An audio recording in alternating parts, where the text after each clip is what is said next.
nation souveraine, réconciliée, tolérante et en paix dans un État refondé, reposant sur une gouvernance démocratique juste et équitable. C'est la vision de la Charte nationale pour la paix et la réconciliation nationale.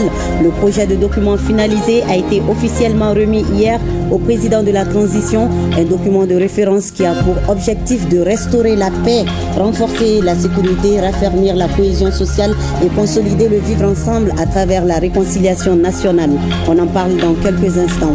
Ils se préparent à être les bâtisseurs de demain. Les jeunes de la 4e cohorte du programme à l'école de la citoyenneté prêtent serment avec conviction et honneur à bâtir, défendre et servir leur héritage commun, le Mali. Cela au terme de 10 jours d'éducation à la citoyenneté. À suivre dans ce journal la cérémonie de clôture des activités à Sikasso et Gao.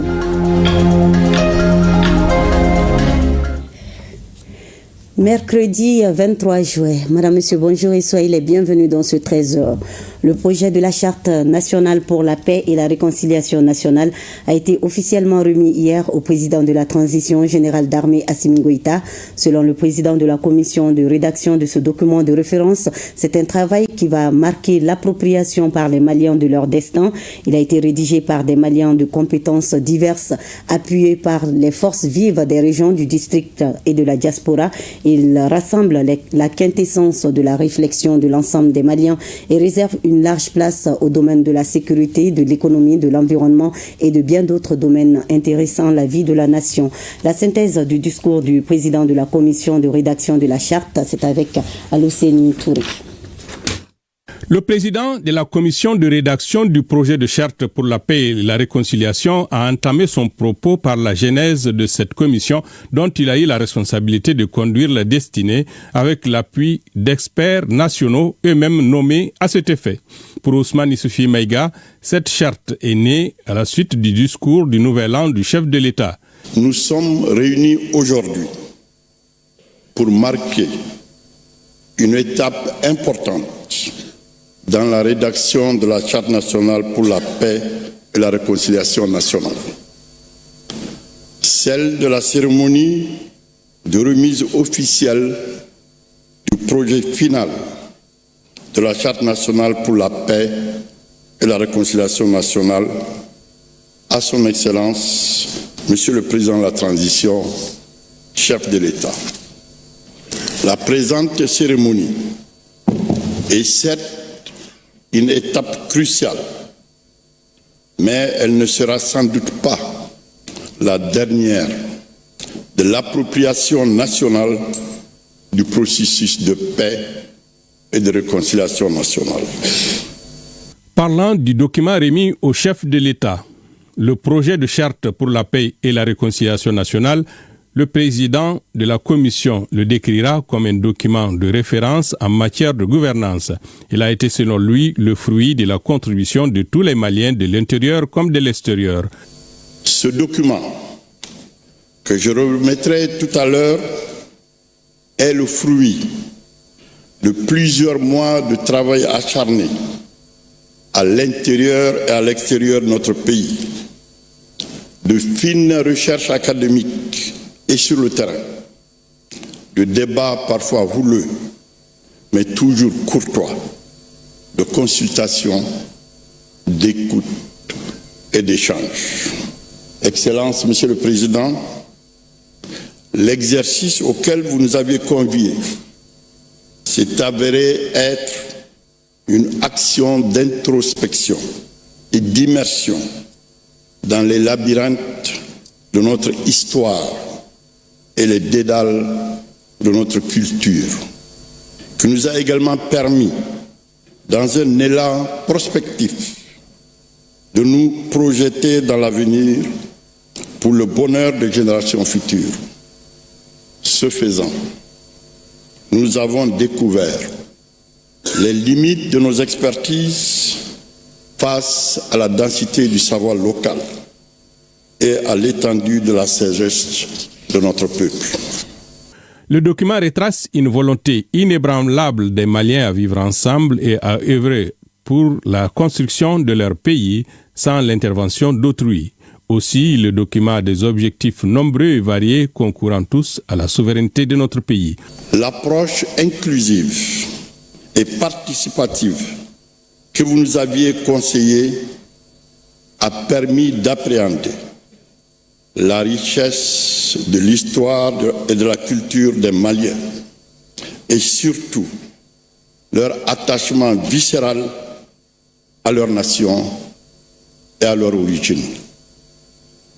Ce lien ombilical est exprimé dans la première phrase du préambule de la Charte nationale pour la paix et la réconciliation nationale qui annonce la fierté du peuple malien d'être l'héritier d'une histoire et d'une culture millénaire, socle de la nation malienne.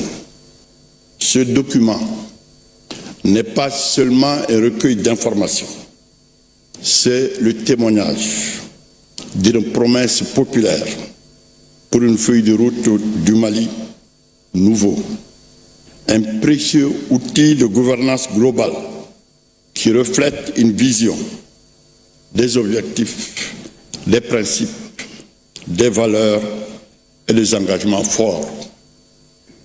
La vision du projet de la Charte nationale pour la paix et la réconciliation nationale est celle d'une nation souveraine, réconciliée, tolérante et en paix, dans un État refondé, reposant sur une gouvernance démocratique, juste et équitable.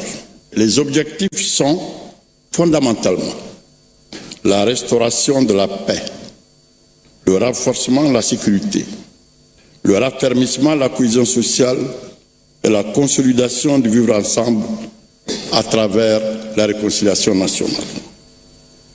La Charte nationale pour la paix et la réconciliation nationale repose sur le respect des principes démocratiques, de l'état de droit, de la justice sociale, de l'égalité des citoyens et de la bonne gouvernance.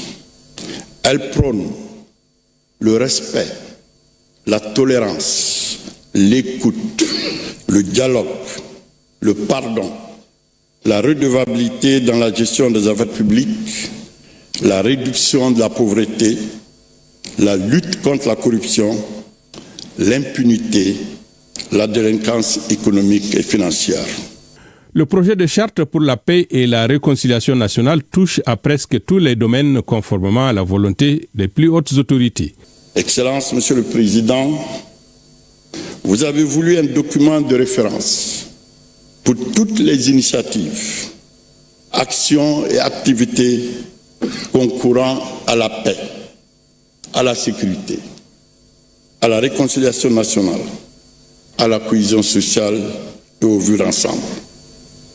Vous avez ici un projet finalisé qui prédispose la charte à être un précieux guide vers une nation réconciliée avec elle-même, où les discriminations, les exclusions et le repli sur soi seront bannis à jamais. Vos pertinentes remarques, observations et directives nous ont permis de produire un document reflétant toutes les sensibilités de la nation malienne. Certes, le projet de charte nationale pour la paix et la réconciliation nationale est perfectible, mais il est, pour l'instant, l'étoile brillante qui, dans la nuit noire évoquée tantôt, conduira les Maliennes et les Maliens vers la voie lactée de la terre promise, celle d'un Mali nouveau, solidaire, juste et équitable. Enfin, le projet de charte pour la paix et la réconciliation passera devant les membres du Conseil national de transition pour adoption avant d'être promulgué par le chef de l'État. Voilà un document qui servira de guide pour le renforcement de la paix, la sécurité et la cohésion sociale. Il est articulé autour de 106 articles, 16 titres et 39 chapitres. Pour le chef de l'État, initiateur du projet, c'est une étape décisive pour le Mali et c'est l'heure de penser les plaies pour une nation réconciliée et tournée vers le développement. Sira Bachili nous retrace le cérémonial de l'événement avec la synthèse du discours du président de la transition, le général d'armée Assimi Goïta.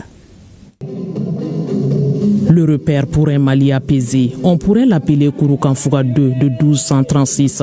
Après la charte du Mandé, le Mali s'offre une deuxième, celle pour la paix et la réconciliation nationale.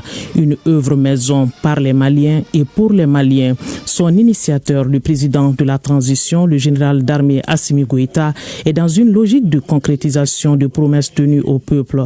Un Mali refondé, apaisé et tourné vers le développement. Et quand un nouveau chapitre de l'histoire s'ouvre pour le Mali, c'est la République qui est prise à témoin.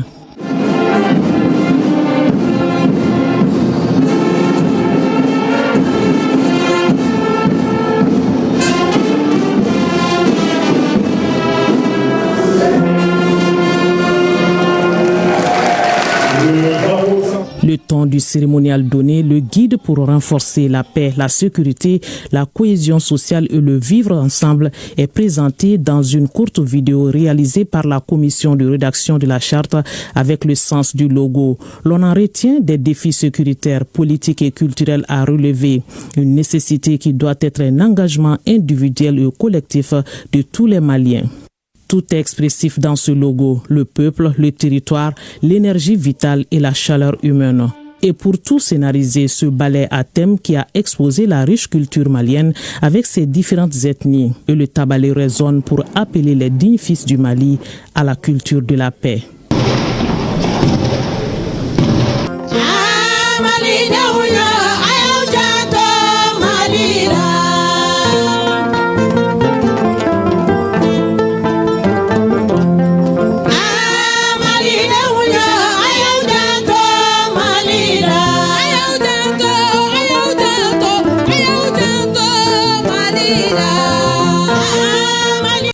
Œuvre artistique du conservatoire Bala-Faseke Kouyaté. Convergence de vision, la charte nationale pour la paix et la réconciliation nationale comporte 39 chapitres, 16 titres et 106 articles avec un préambule. Un précieux produit de gouvernance, une gouvernance avec une notion souveraine. La charte a évoqué toutes les stratégies de rétablissement de la paix. Elle prône le respect, la gouvernance, la redevabilité dans la gestion des affaires publiques. Le président de la transition, le général d'armée Assimi Goïta, dès l'entame de son discours, rappelle la nécessité d'un tel outil pour le Mali. Cette charte, fruit d'un dialogue national inclusif et enracinée dans nos valeurs, exprime la souveraineté retrouvée du Mali sur ses choix de paix, de justice et de cohésion sociale. Après tant de soubresauts, d'incertitudes et de ressentiments à la suite ou à l'occasion de situations de crise ou de conflits, l'heure est venue de penser les plaies, d'écouter les voix longtemps tues et d'envisager l'avenir sous de meilleurs auspices. Le sacrifice consenti par les fils et les filles du Mali pour cette paix est un legs précieux qui fonde notre volonté d'aller vers une nation réconciliée et résolument tournée vers le développement. La grande conscience de notre histoire multiséculaire et la sagesse collective que les Maliennes et les Maliens ont sans cesse démontré demeurent des atouts pour relever ces défis majeurs pour la nation.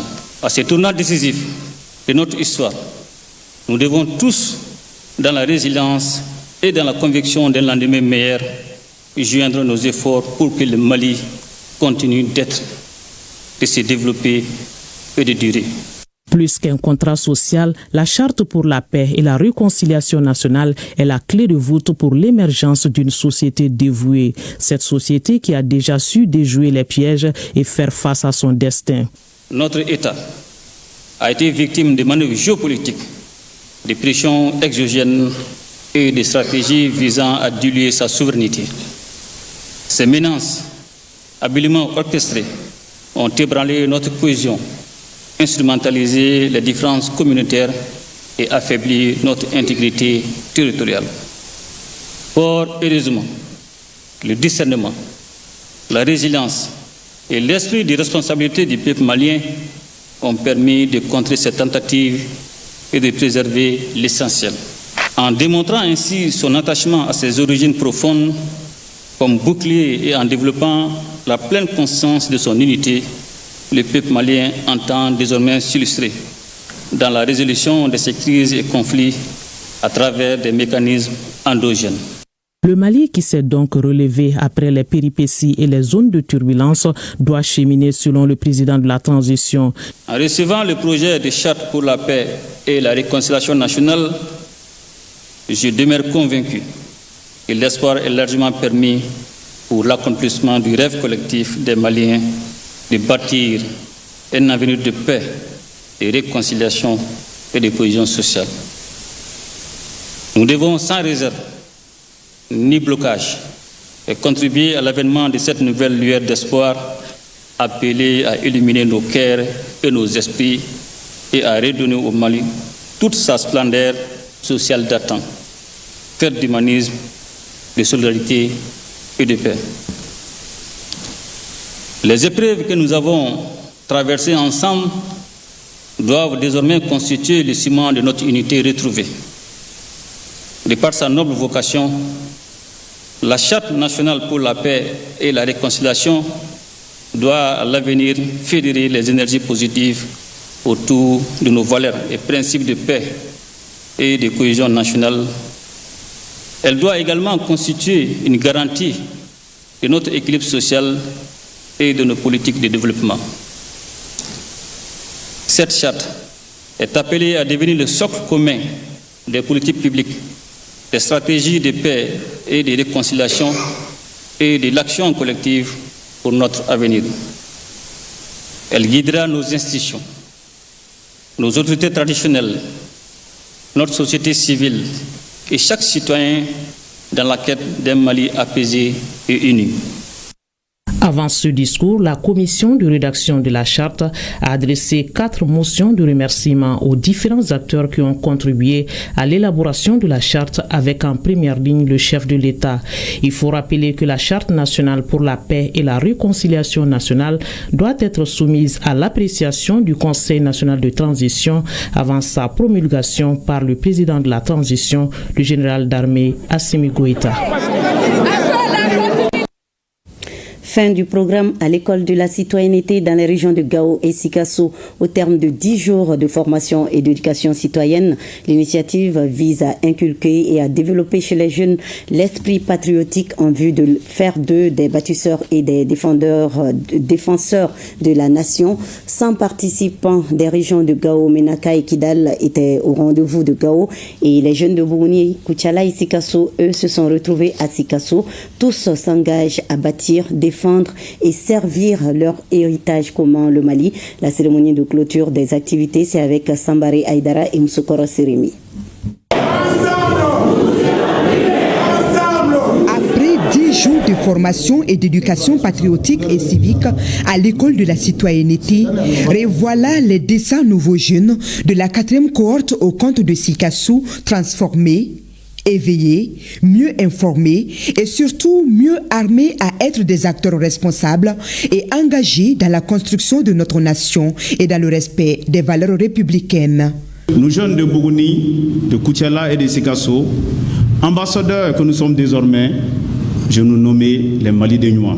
Nous nous engageons solennellement à faire suivre et vivre les enseignements reçus, à incarner ces valeurs au quotidien, à sensibiliser autour de nous nos pairs, à initier des actions concrètes et à porter haut les principes de responsabilité, de solidarité et de justice. Le Mali peut donc miser sur sa jeunesse, une jeunesse debout, consciente, fière de son identité et unie dans la paix et la solidarité, et dans un contexte où le pays a plus que jamais besoin de repères et de vivre ensemble.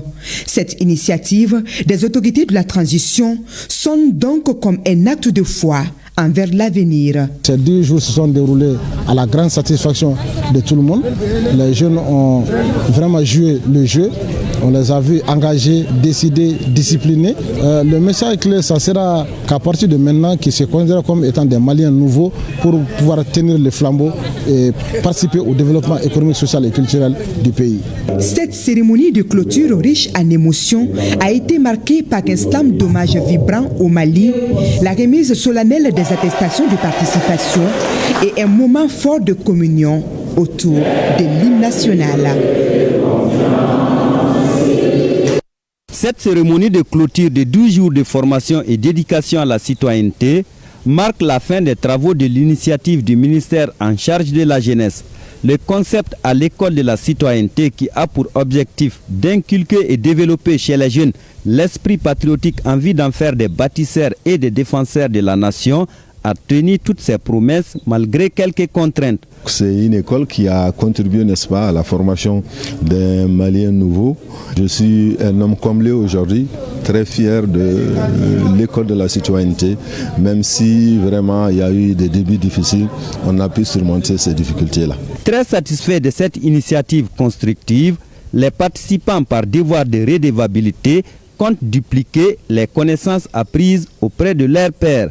Concrètement, dans le cadre de la citoyenneté, j'ai pris des éléments essentiels, à savoir le patriotisme, le civisme et la reconnaissance de la nation. Je suis prêt à faire la restitution à la jeunesse de la région de Menaka. Pour leur part, les autorités régionales ont salué non seulement cette initiative de nos dirigeants, mais aussi l'engagement des couches juvéniles. Je remercie également la commission d'organisation et les encadreurs pour leur engagement patriotique. Toute la reconnaissance de la population de la région de Gao aux plus hautes autorités de la République, notamment à son Excellence, Monsieur le Président de la Transition, chef de l'État, le général d'armée Assimi Goïta, pour cette initiative en faveur de la jeunesse qui était angoissée face au manque de tout repère pour elle. En somme, ces 10 jours de formation et d'éducation à la citoyenneté auront permis aux participants d'assimiler des comportements et des pratiques leur permettant de servir la nation en toutes circonstances. Les 10 maires de cette cohorte pilote de Gao représenteront les 3 régions à l'ultime phase nationale. En 5e région, l'ONG IRPAD Afrique, Institut de recherche et de promotion des alternatives en développement, vient de procéder au lancement de la foire agricole des semences paysannes des régions de Mopti, Bandiagara et Douanzan. Objectif, permettre aux producteurs de s'approvisionner en semences paysannes. Reportage Aminata Touré et Suleiman Tessougui.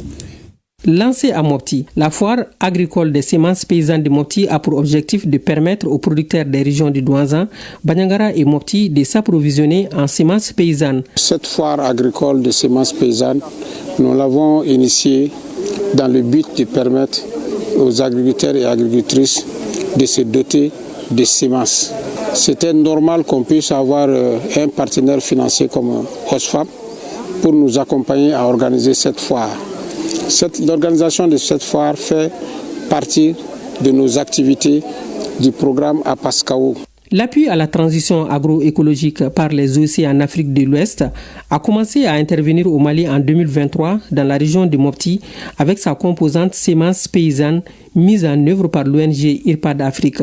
Il s'agit donc pour les producteurs venus des régions de Douanzan, Bandiagara, Mopti et des participants de Koulikoro et Ségou de procéder à des échanges de semences paysannes, à des transactions commerciales autour des semences paysannes, entre autres. Ce qui m'a beaucoup impressionné par rapport à la culture des ails qu'ils ont fait sur la parcelle, ils ont expérimenté 3 variétés de petits milles.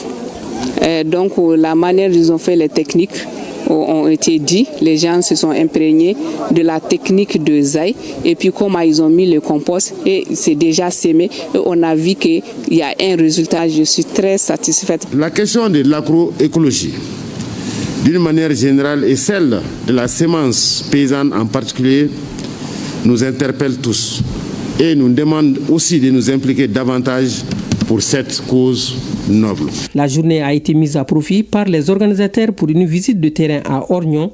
Là, les participants ont été impressionnés par les parcelles de Zaï, les banques de gènes et semences paysannes. Célébration de la 26e édition de la quinzaine de l'environnement dans la région de Tombouctou. Présentation des nouvelles dispositions et remise de kits et d'attestations ont marqué l'événement. Reportage Saloum Konati.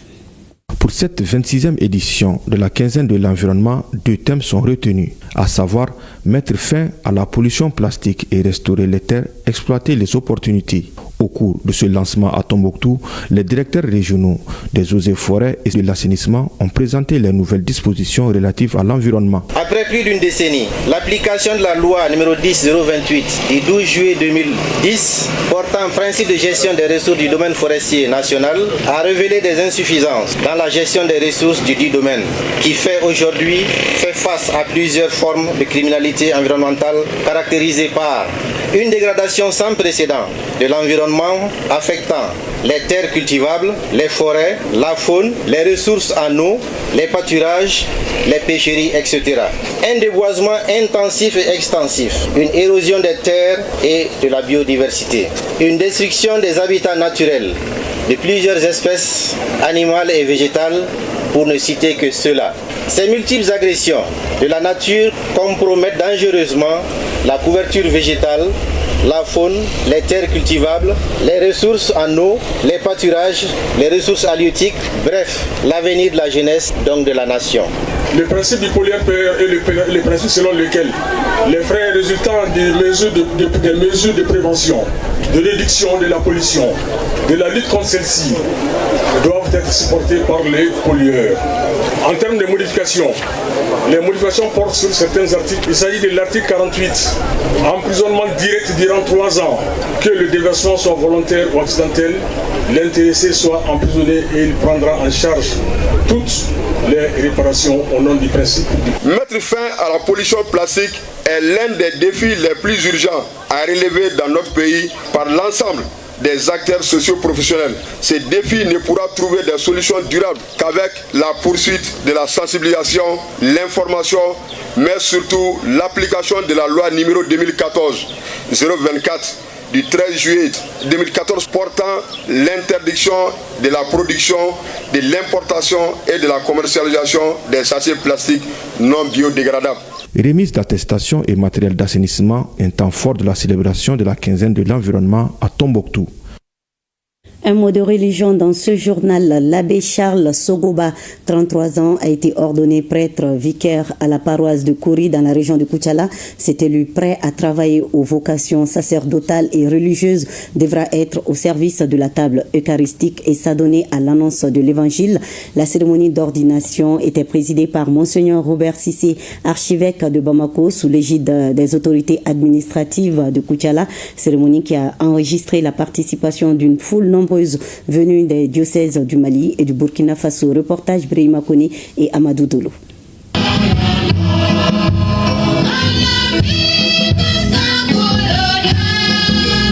À 33 ans, même âge que Jésus-Christ, l'abbé Charles Sogoba est le 33e prêtre du diocèse de Sikasso.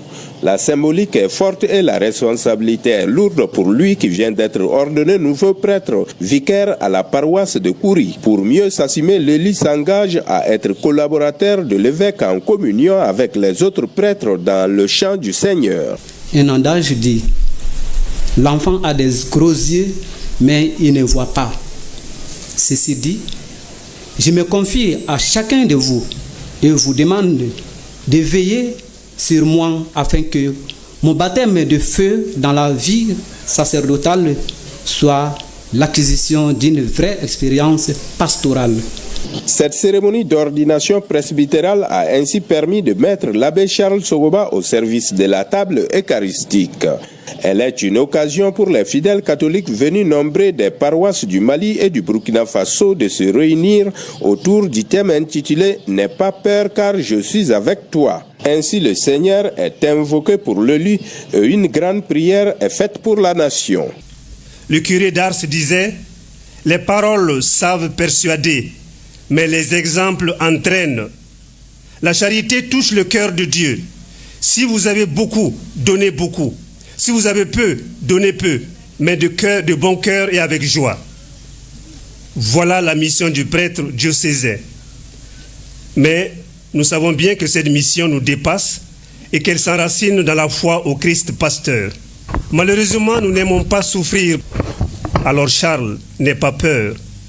Aie confiance et je t'invite à retenir la triple mission du pasteur. Ne pas perdre la tête, faire corps et garder les pieds sur terre. La présence du directeur régional des affaires religieuses, du culte, des notabilités, du maire de la commune urbaine et des autorités régionales de Koutiala prouve à suffisance l'attachement des pouvoirs publics aux valeurs religieuses. L'Église et l'administration, nous devons tous ensemble travailler main dans la main pour construire une société plus juste, plus fraternelle, plus conviviale et plus humaine. Pour cette mission de construction de la société, l'Église et l'État ont un rôle complémentaire à jouer. La liturgie de la parole, le dialogue avec l'ordinat ainsi qu'avec l'Assemblée, le partage de la paix du Christ et la communion figurent en bonne place des temps forts de cette cérémonie presbytérale.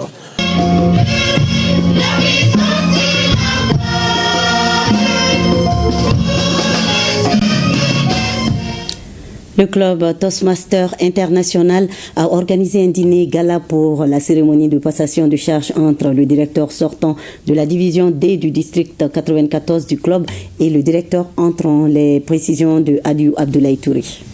Ce dîner gala organisé par le club Toastmaster International célèbre la passation de charge entre le directeur sortant et le nouveau directeur entrant du club Toastmaster International. Le discours que j'ai eu tout à l'heure, c'est un discours rassembleur. Nous avons eu un mandat écoulé qui a connu beaucoup de turbulences. Il y avait eu des dispositions qui ont changé et ça nous a permis de savoir que nous avons une communauté entière. Nous avons constaté que nous avons des améliorations à faire parce que nous prenons la communication, nous prenons le leadership. Alors ce sont ces failles que nous avons détectées que nous allons essayer encore d'améliorer tout au long de ce mandat. Depuis sa création, le club Toastmaster International s'est engagé dans la formation de ses membres en art oratoire. Le parrain de cet événement est venu témoigner de toute sa gratitude.